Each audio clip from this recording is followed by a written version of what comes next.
So we have in here the post that they did today in the Marvel Snap Discord channel regarding the balance update made to Zabu and Silver Surfer.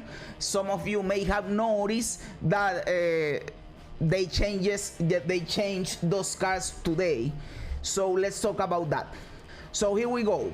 Marvel Snap is making balance changes today to 2 cards. Second dinner game designer Glenn Jones shares behind the scenes insights on how our team thinks about making changes to cards.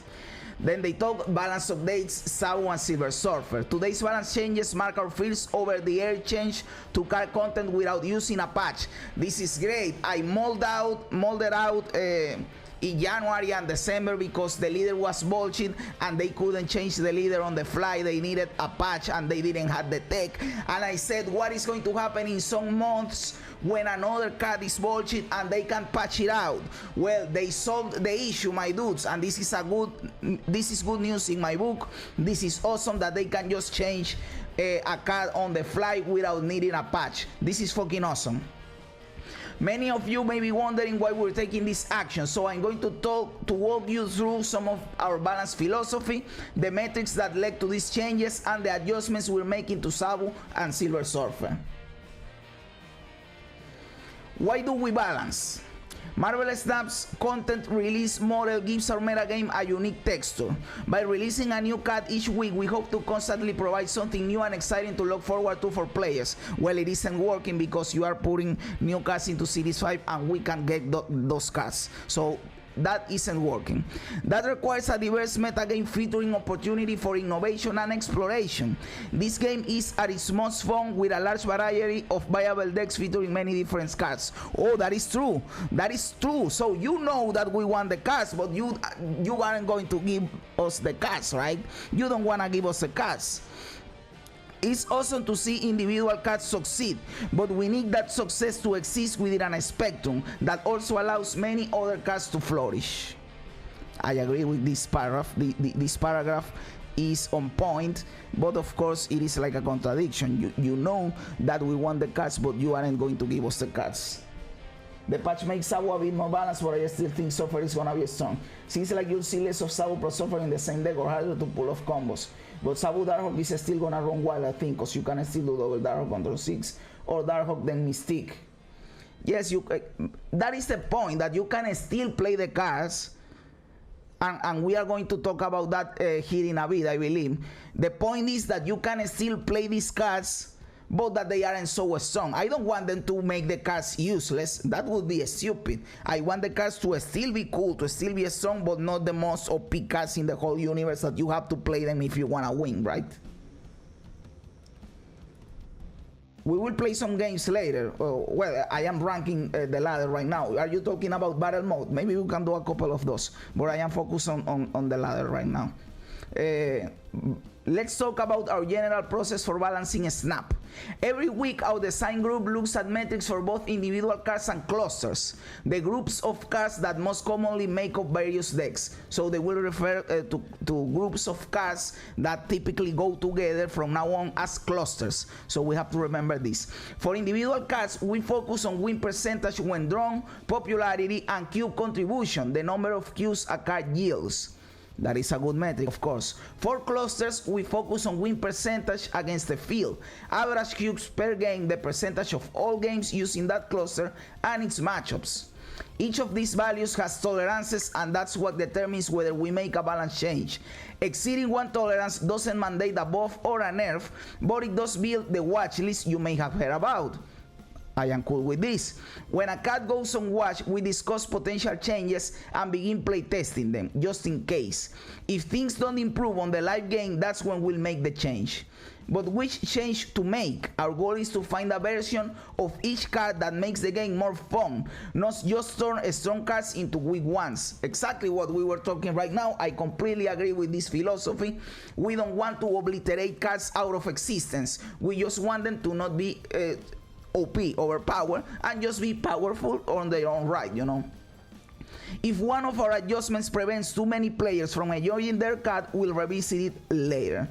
And that is cool to know, that if they, for some reason, they get a card is too strong, that they are sorry, that a nerf was too heavy, that they are open to take the nerf back a little bit, and they have done that in the past. I believe they have done that in the past. Might require more plays with Mystique to get a good turn 6. Yes, exactly. So, card changes. We getting these 2 season pass cards wasn't a light decision. It's paramount that we protect our gameplay, but our team also takes seriously that players trust us to be responsible stewards of that content. These changes aren't meant to delete Zabu or Silver Surfer, just give other cards more room. Exactly what we're talking about, and I agree completely with this, and I like this philosophy.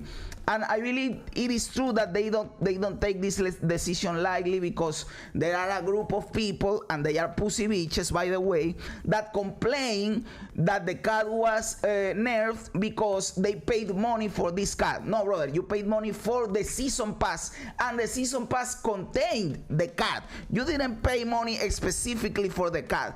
Let's remember this. And it doesn't matter if you paid money specifically for the card, because the balance on the game and the gameplay is more important than that, brother. The meta game has to be healthy, so the game is fun. So it doesn't, your 10 bucks don't matter in the bigger scheme of things. We want the game to be healthy, and I paid the 10 bucks for both of these season passes, and I am 100% agreeing with these changes. So again, if you think they can't or they shouldn't nerf season pass cards because you paid for them, you are a pussy bitch. I'm sorry for the mean words, but it is true.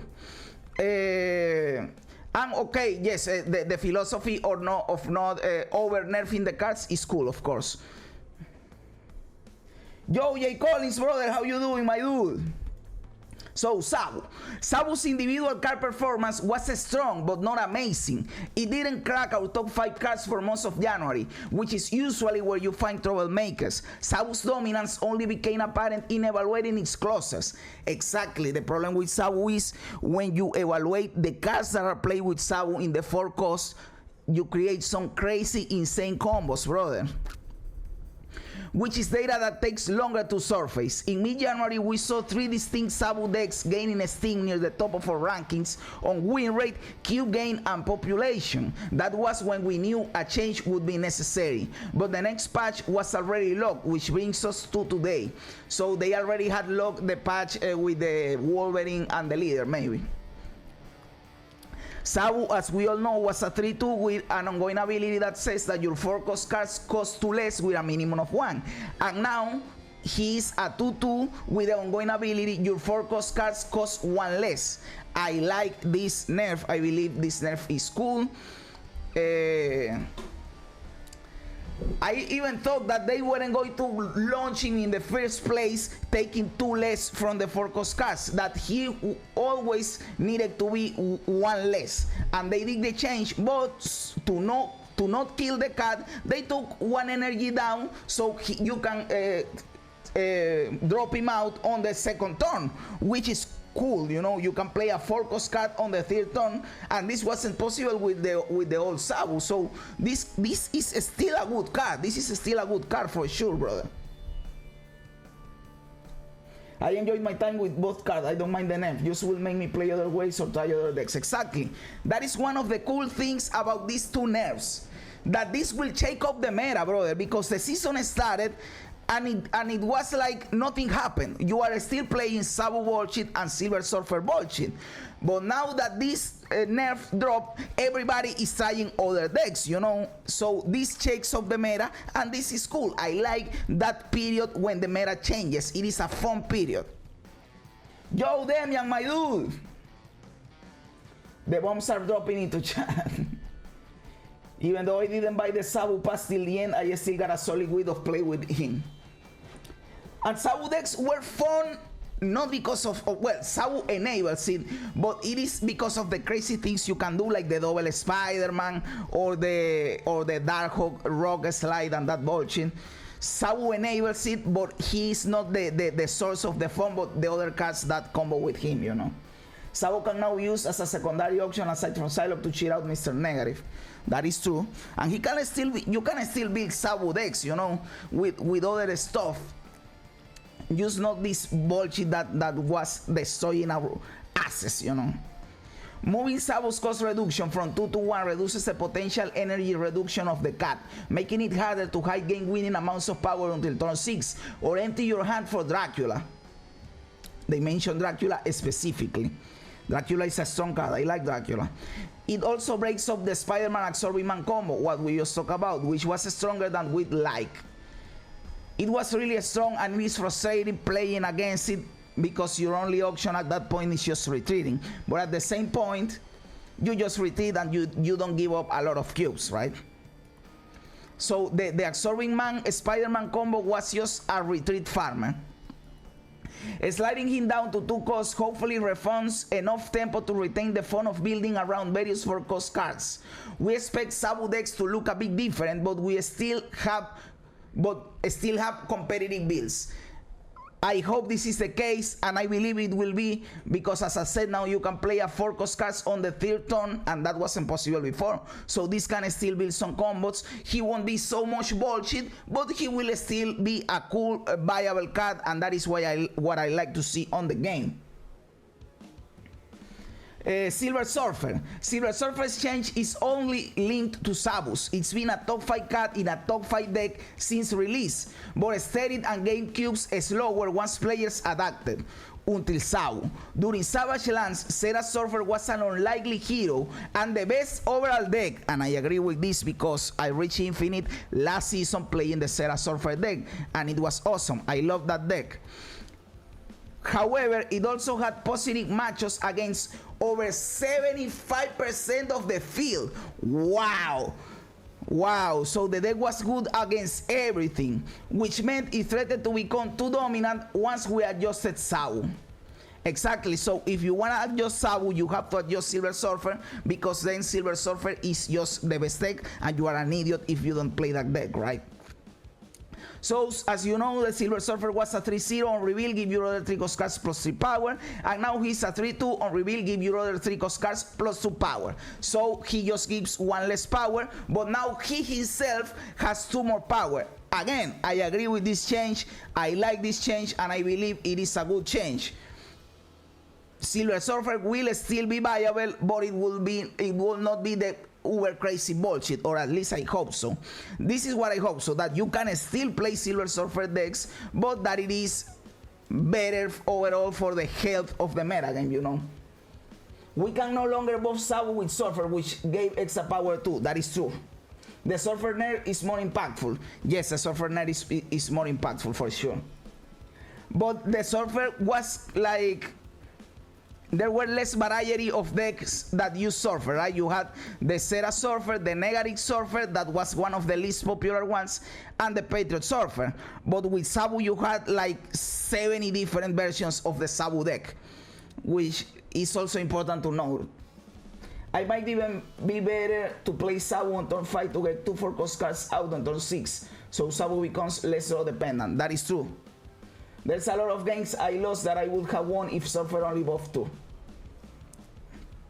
And that happens to me too. And the same goes the other way around. You are playing against a Surfer and you would have won if he only buffed 2, but he buffed 3. So that changes things. Now when you play, I'll be honest, I climbed to Infinite with the Surfer Miracle, and I never thought about how many power will I have once the Silver Surfer buff the location, because I just said, it is going to be a lot of fucking power. It doesn't matter. I will win the lane. You know, that is how much bullshit it was. But now with only 2 power, I will, if I play the Silver Surfer, I will think, well, how much power am I pushing in each lane? I will do the math to know for sure if I will win the lane, which is, of course, how the game should be played.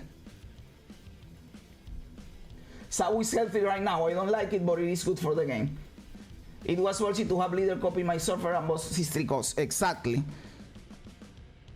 Future balance changes. Oh, no, this change aims to keep mostly the same Surfer decks viable, just weaker. We're specifically happy to carry power on Surfer himself because it makes figuring out where he'll be played more interesting for both players and lets us fine-tune his strength. Those gains unfortunately come at the expense of some cool Mr. Negative decks we enjoyed seeing. Fuck Mr. Negative, I don't give a fuck. This change is cool for me. I love the change. Future balance changes. For now, we still expect patches to be the primary way to deliver balance changes. Our internal processes aren't designed to do these impromptu changes regularly yet, and we'll often want to make more substantial changes than this tool allows. However, we may experiment with a slightly more frequent balance on a smaller scale, so to see if there's an even better experience for players at our fingertips. Thanks for reading, and good luck on your next snap. This was a cool little announcement. I love it. Now we know that they can patch small stuff, not big stuff outside of the big patches, but they can still drop some small balances in there without needing a big patch, which is cool to know. And I agree with the two changes. I believe this will be healthy for the game. So this was cool to read and know.